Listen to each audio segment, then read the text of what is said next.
días, buenas tardes, buenas noches, dependiendo de la hora en que estén viendo este video. Mi nombre es Carlos Manuel Solana García y soy pasante del doctorado en Ciencias de la Investigación de la Actividad Física y del Deporte en el Instituto de Estudios Superiores de Ingeniería Educativa, y el objetivo de este video es presentar mi tesis doctoral asesorado por el doctor Amado Márquez Méndez. A grandes rasgos dividimos la tesis en cuatro capítulos. El tema de la tesis es la preparación táctica defensiva durante la pretemporada de la Universidad 2022 en el equipo de béisbol de la Universidad de Anáhuac a través de una propuesta de ejercicios prediseñados. Pregunta de investigación: ¿cómo mejorar la preparación táctica defensiva durante la pretemporada de la Universidad 2022 en el equipo de béisbol de la Universidad de Anáhuac a través de una propuesta de ejercicios prediseñados?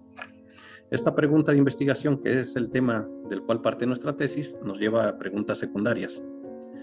¿Por qué se necesita una preparación táctica defensiva en el béisbol? ¿A qué edad es conveniente iniciar la preparación táctica defensiva en los jugadores de béisbol? ¿Y de qué forma se puede propiciar la preparación táctica en un jugador de béisbol? Problematización.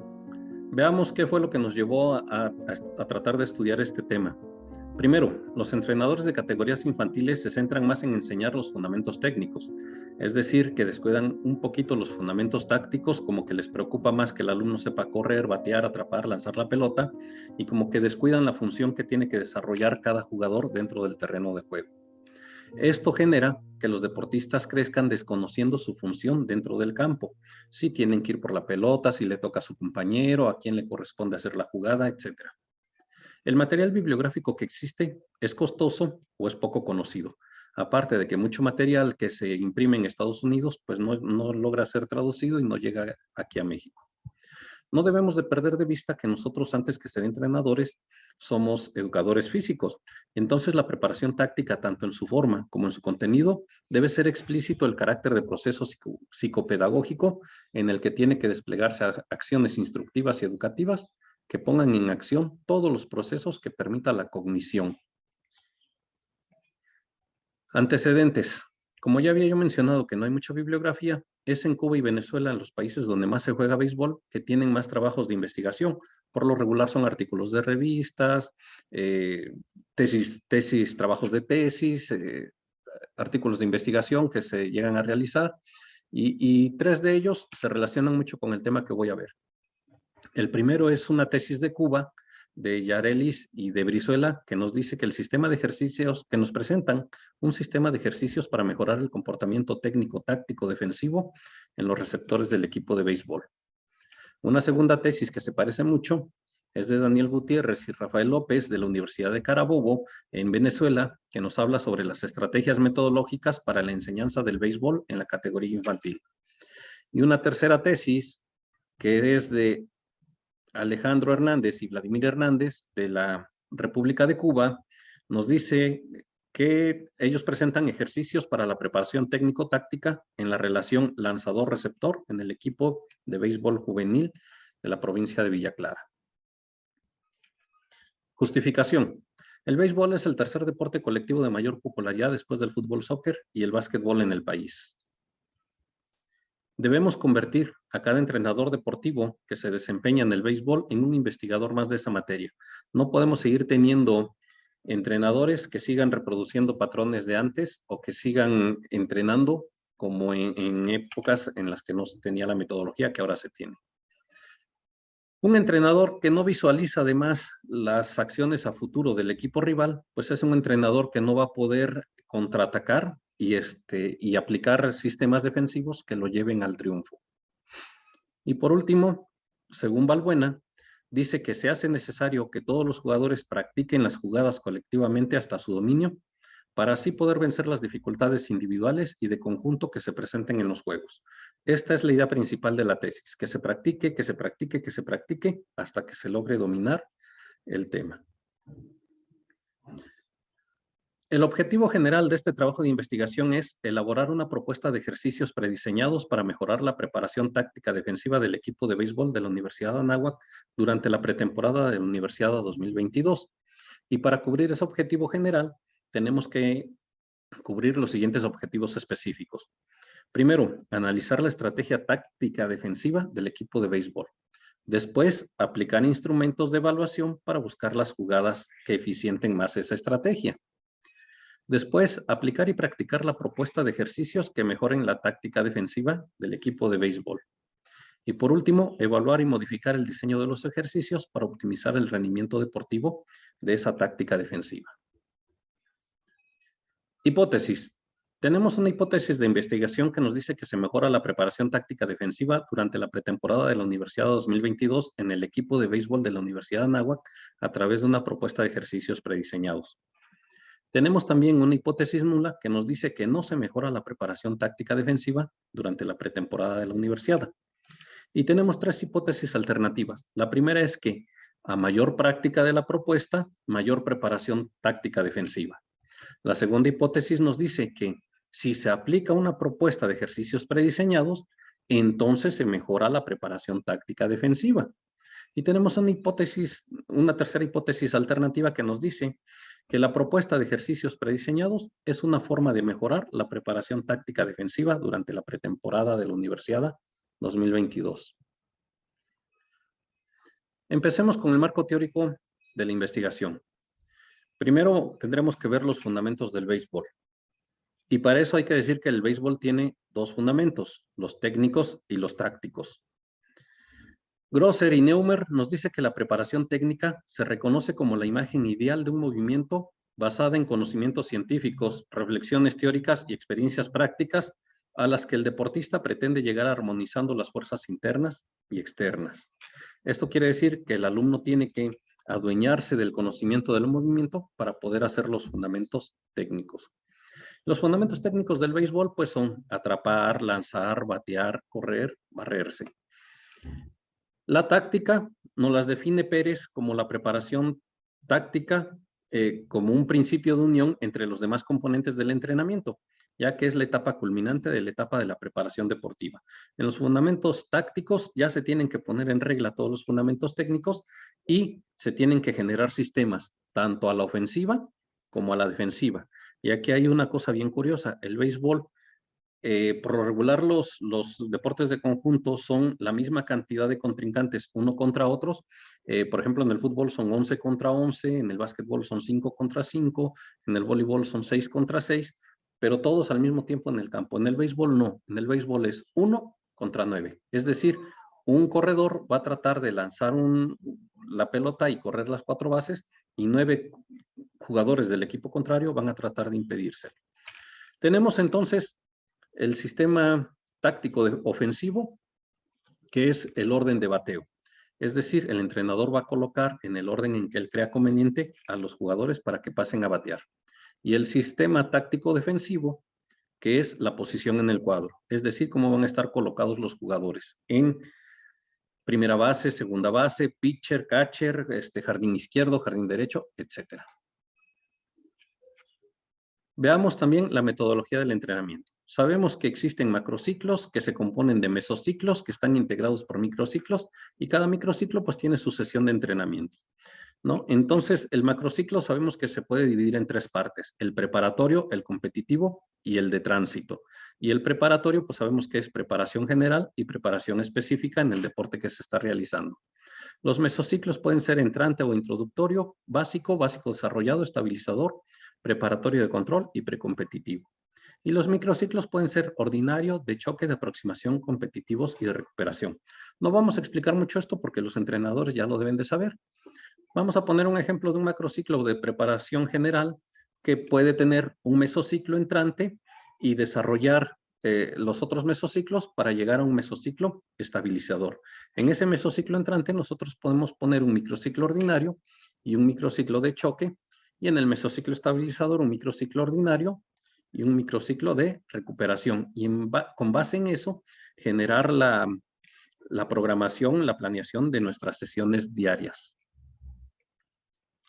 También vamos a ver la epistemología del aprendizaje.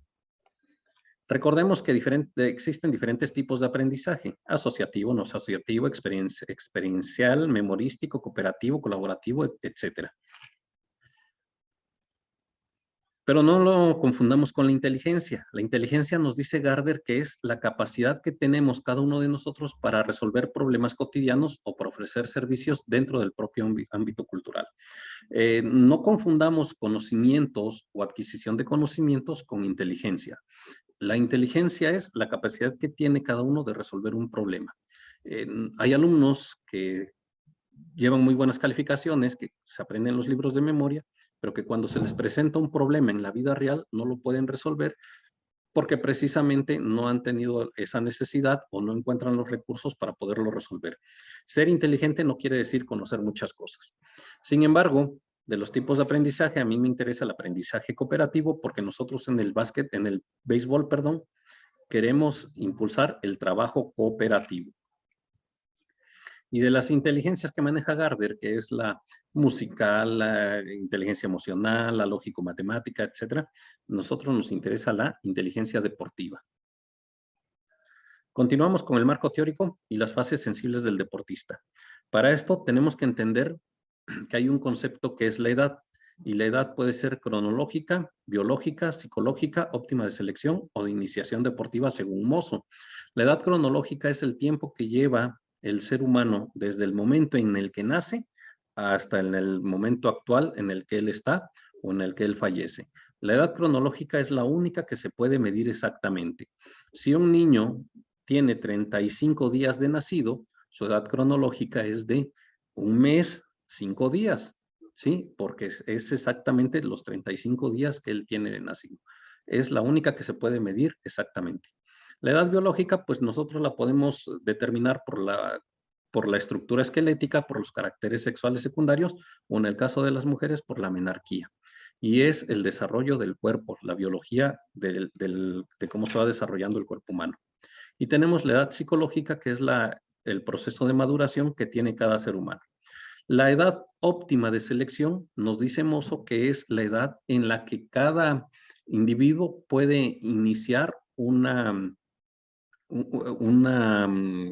competencia o puede iniciar a entrenar un deporte, que es precisamente, por ejemplo, en el caso de la halterofilia, de los levantamientos de pesa, un niño de 8 o 10 años no lo puede hacer porque no está en edad óptima de selección. A partir de los 15, 16 años ya puede empezar a realizar ese trabajo. Pero igual, un joven de 25, 30 años no puede iniciar en la gimnasia porque no va a desarrollar sus capacidades totalmente. Para eso tendría que haber empezado a los 3 o 4 años. Y por último, pues tenemos la edad de iniciación deportiva, que es la que de acuerdo a cada deporte es la idónea para poder desarrollar sus diferentes fases. Con base en esto, pues sabemos que existen 5 etapas en nuestra vida, que es la infancia, la adolescencia, la juventud, la edad adulta y la vejez.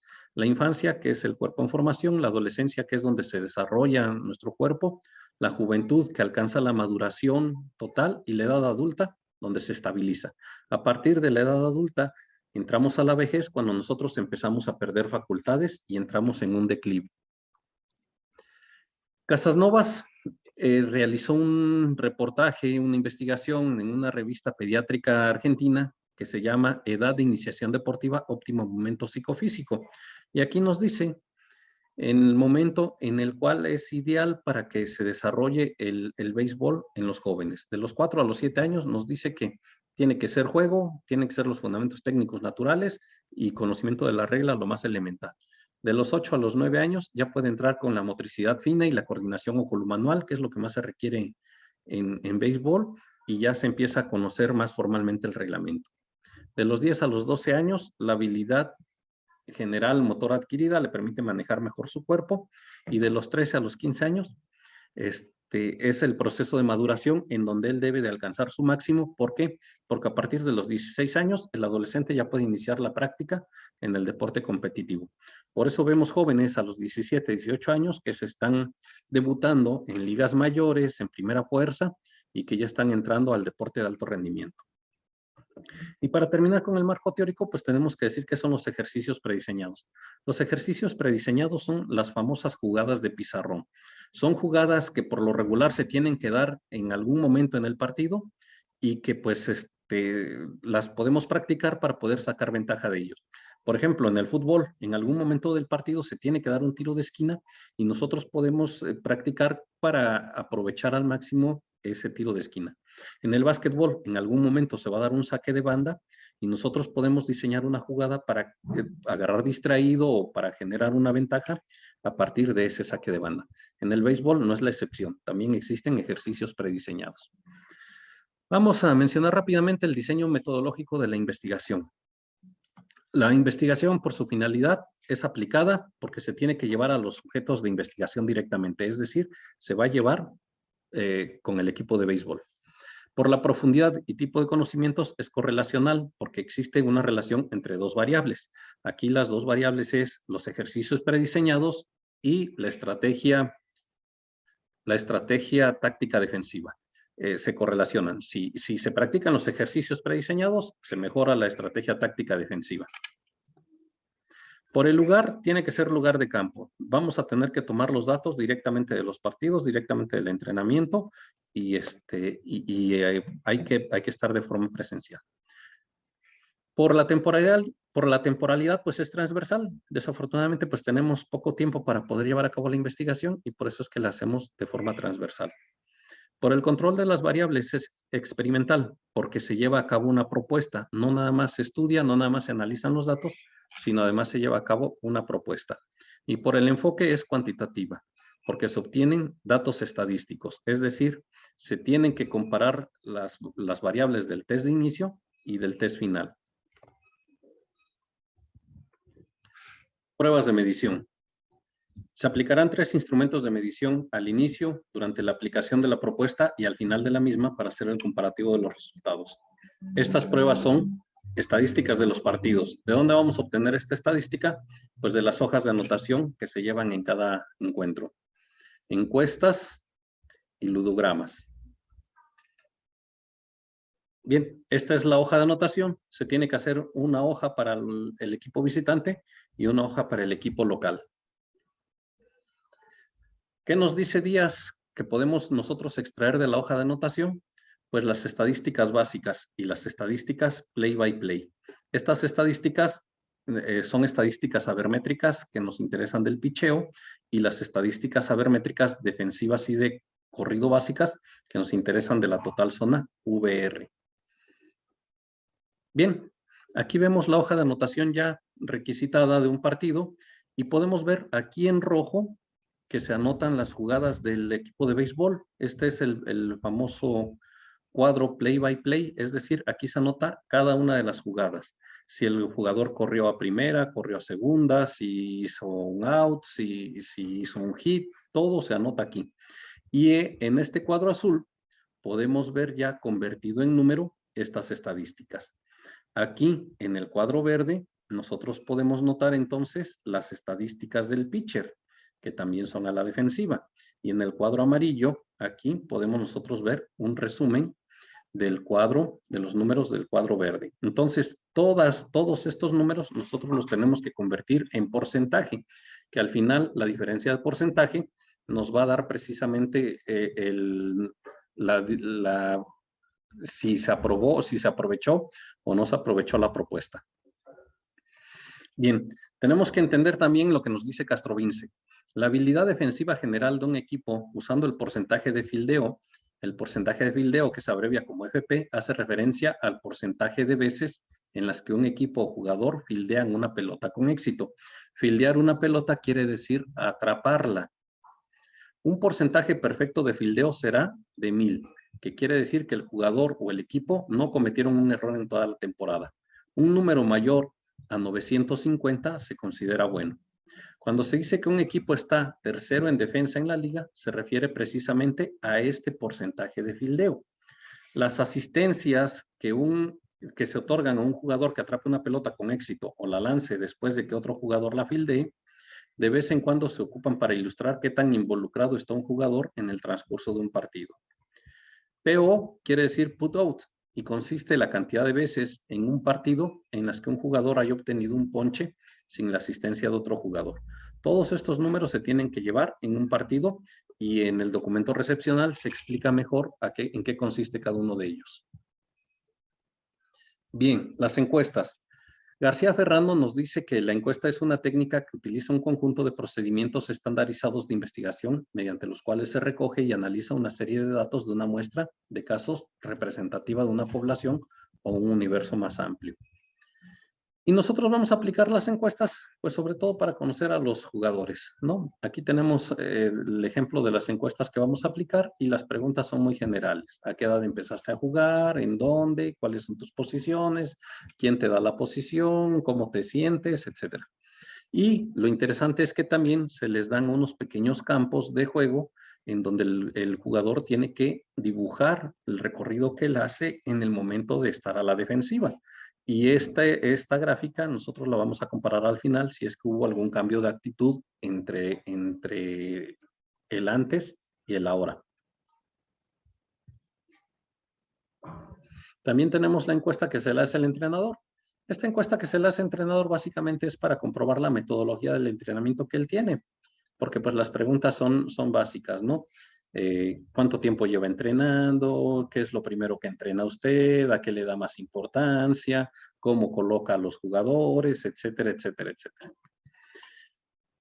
Otro instrumento numérico es el ludograma. El diario oficial de la Federación nos dice que es un instrumento para observar y representar gráficamente la secuencia de roles que asumen los participantes dentro de un juego. Permite comprender mejor las características del desempeño motor propio de sus compañeros y adversarios. Y vamos a ver cómo se puede trabajar un ludograma. Aquí tenemos un ludograma en donde están las diferentes posiciones dentro del campo de juego. El pitcher, el catcher, la primera base, los jardineros, etc. Y aquí tenemos hasta 6 cantidades de pases que pueden dar los jugadores. Hacemos el total de pases enviados, de pases recibidos y alguna observación que querramos poner. Vamos a poner un ejemplo. Si un jugador hace un toque de bola y la pelota cae cerca del catcher, pues el catcher la recoge y la lanza al jugador de primera base para hacer el out. Este es el ideal de todo el béisbol, porque se trata de agarrar la pelota y hacer el out. Cuando mucho, un solo pase, del que recoge la pelota al que hace el out. Vamos a ver otro ejemplo. Resulta que la pelota sale por tercera base, la recoge el tercera base, quien se la da al segunda base, que a su vez la lanza a la primera base. ¿Qué sucedió aquí? Porque se ocupó un intermediario. Tendríamos que estar en el partido y hacer la anotación correspondiente. Puede ser que el jugador, que haya un corredor de primera que corría a segunda, y entonces el tercera base quiso hacer o intentó hacer out en segunda, y el de segunda, a su vez, un doble play en primera base. Si es así, también es una jugada perfecta porque se economizan los pases.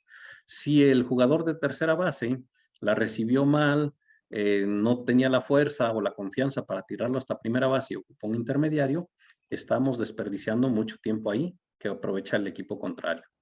Un tercer ejemplo, sale una pelota por el jardín izquierdo, la toma el jardinero y va un corredor corriendo de tercera base al home plate. Resulta que el jardinero no tiene la fuerza para llegarla, se la da al shortstop, quien a su vez se la da al catcher, quien va a intentar hacer el out. Y es lo mismo, estamos ocupando un intermediario que no tendría que ser necesario para poder complementar la jugada. Entonces, al final también tenemos que comparar los ludogramas de inicio con los ludogramas finales, que tanto disminuyeron el porcentaje de pases entre de ellos. Y esas son las herramientas de medición. Aquí tenemos una propuesta de los ludogramas. Tenemos que entender también que cada ludograma se tiene que aplicar en una entrada, por lo que son 9 ludogramas los que se tienen que llevar en un partido. Bien, ¿en qué consiste la propuesta? En la presente batería se presentarán de manera gráfica la ubicación de los jugadores que participan, tanto a la defensiva como a la ofensiva. Se marcará el recorrido que debe realizar cada uno de ellos, la trayectoria que realiza la pelota lanzada por el entrenador y a dónde la debe tirar el jugador que la recibe. Lo más importante es que se escribirán las correspondientes indicaciones metodológicas para que el entrenador pueda comprender el objetivo y la intencionalidad del ejercicio. Para entender la propuesta, pues tenemos que hacer 2 precisiones. Primero, que se dividió el campo de juego en siete partes, que es la que ocupa cada uno de los jugadores, excepción hecha por la zona 1, que la comparten el pitcher con el catcher. Y que existen 8 posibles casos de corredores. El primer caso, que no haya ningún corredor en las bases, que estén las bases vacías. El segundo, el tercer y el cuarto caso es que existe un corredor, ya sea un corredor en primera, un corredor en segunda o un corredor en tercera. El quinto, el sexto y el séptimo caso, que existan dos corredores. Puede ser en primera y en segunda y en tercera, o en primera y en tercera. Y el último caso que nadie quisiera tener, que exista la casa llena o corredores en las tres bases. Ante esta situación, vamos a analizar nada más el primer caso y su variabilidad. Aquí tenemos el ejemplo de los jugadores. Este es el entrenador y tiene corredores atrás de él que a la voz lanza la pelota, sale corriendo el jugador y el jugador de campo la tiene que atrapar y lanzarla a la primera base para poder lograr hacer el out. Una vez que los jugadores hayan dominado este ejercicio, que parece sencillo, aquí lo interesante es que están las indicaciones metodológicas. Una vez que haya dominado este ejercicio, se le mete la variante. ¿Qué vamos a hacer aquí? A enseñar al pitcher y al catcher a correr atrás del primera base para darle el respaldo. No al mismo tiempo, sino de manera alternada.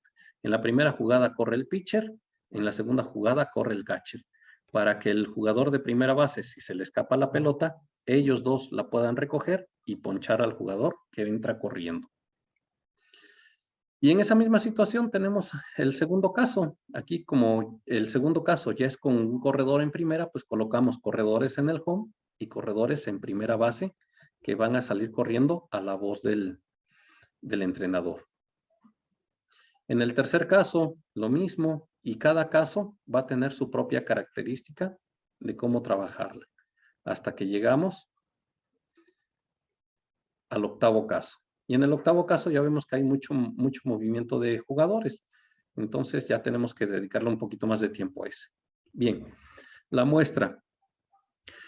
Debemos entender que la población de la Universidad de Anáhuac, Campus Oaxaca, cuenta con equipos representativos de las diferentes disciplinas deportivas, fútbol, soccer, voleibol, básquetbol, y todas en ambas ramas, varonil y femenil.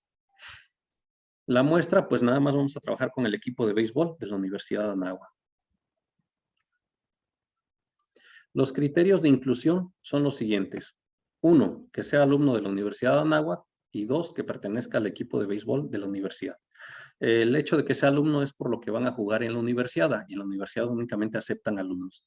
Y el equipo es porque luego llegan jóvenes de otras disciplinas, básquetbol, fútbol, de ciclismo, de atletismo, a quererse hacer las pruebas con los jóvenes de béisbol, pero nada más se va a tomar en cuenta a los beisbolistas.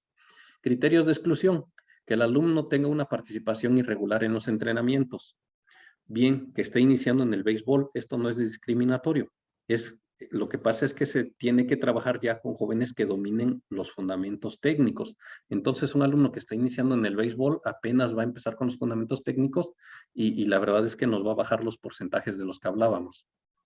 Y 3, en caso de que dejara de ser alumno de la Universidad de Anáhuac por cualquier razón. Expulsión, baja, por cambio, etcétera. Cronograma. Aquí se tenía planeado aplicarla de la primera semana de octubre a la última semana del mes de enero. Y llegamos a las conclusiones. Voy a permitirme leer las conclusiones literalmente para no cometer ningún error. Desafortunadamente, por la pandemia del COVID-19, no se pudo llevar a cabo la aplicación de la batería. No se regresó a las actividades grupales ni a clases presenciales. Hago la aclaración, en el estado de Oaxaca, a pesar de que en el mes de enero hubo 4 semanas que estuvimos en semáforo verde, ninguna de las autoridades educativas se atrevió a convocar a un regreso a clases y la Universidad de Anáhuac no fue la excepción. Aparte de eso, se suspendieron todas las actividades deportivas amateur. Quiere decir que no hubo ni partidos de fútbol, ni de béisbol, ni de ninguna índole, porque precisamente estaban prohibidas las concentraciones de gente en la zona. Y hasta ahorita, hasta el momento, no se ha convocado ningún regreso a ninguna de las ligas. Sin embargo, pues se buscó mucho apoyo teórico y en base al apoyo teórico que viene en el marco teórico del documento recepcional, nosotros podemos concluir lo siguiente.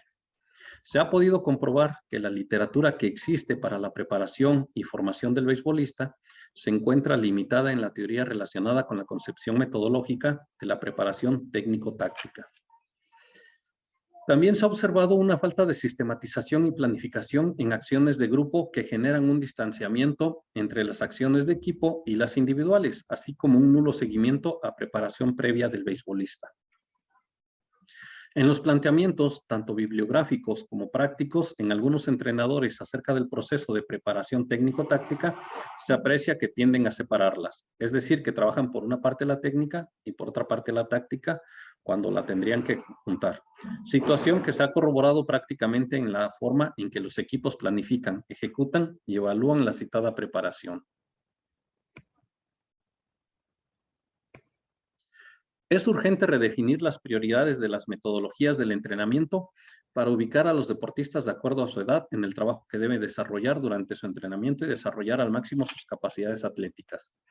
La metodología con que fue diseñada la propuesta, dado los componentes que abarca y su contenido, posibilita una epistemología útil para los implicados y comprometidos con la actividad del béisbol, permitiendo un acercamiento en la preparación de equipos, teniendo en cuenta las exigencias del béisbol contemporáneo. La metodología diseñada permite el acceso a formas más variadas y complejas de la preparación técnico-táctica, dado por los fundamentos teóricos y metodológicos que ofrece sobre los modos de preparar los equipos de béisbol y adecuarlo con las exigencias del béisbol contemporáneo. Y por último, el logro del objetivo propuesto en la tesis ha sido demostrado desde el punto de vista teórico, lo que posibilita su aplicación y permite su consideración para incluirlo en la planeación y ejecución de los entrenamientos en los equipos de béisbol. Recordemos que el objetivo principal de esta tesis era diseñar una propuesta de una batería de ejercicios prediseñados y la batería sí se logró realizar. Recomendaciones. Igual, las voy a leer literalmente para no cometer un error. Que los entrenadores tengan actualizaciones con respecto a las nuevas tendencias metodológicas del entrenamiento deportivo para generar un aprendizaje más significativo al jugador y realicen una planificación, periodización y programación considerando el entorno real donde lo piensan aplicar. Que los entrenadores inicien la preparación de los deportistas respetando las fases sensibles del desarrollo del jugador en sus diferentes etapas. Hacer énfasis en la importancia de la enseñanza de los fundamentos tácticos en el béisbol para el desarrollo del niño en este deporte y que su enseñanza no sea monótona y aburrida, sino a través de la variabilidad de la práctica.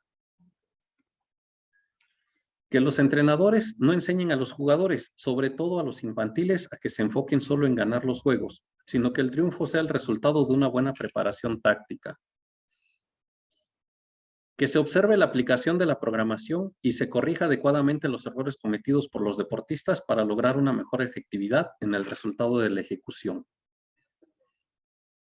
Y por último, la más importante, generar un trabajo holístico en el deportista que le permita una preparación física y psicológica adecuada para realizar una práctica consciente, comprometida, colaborativa, pero sobre todo divertida del deporte que le apasione.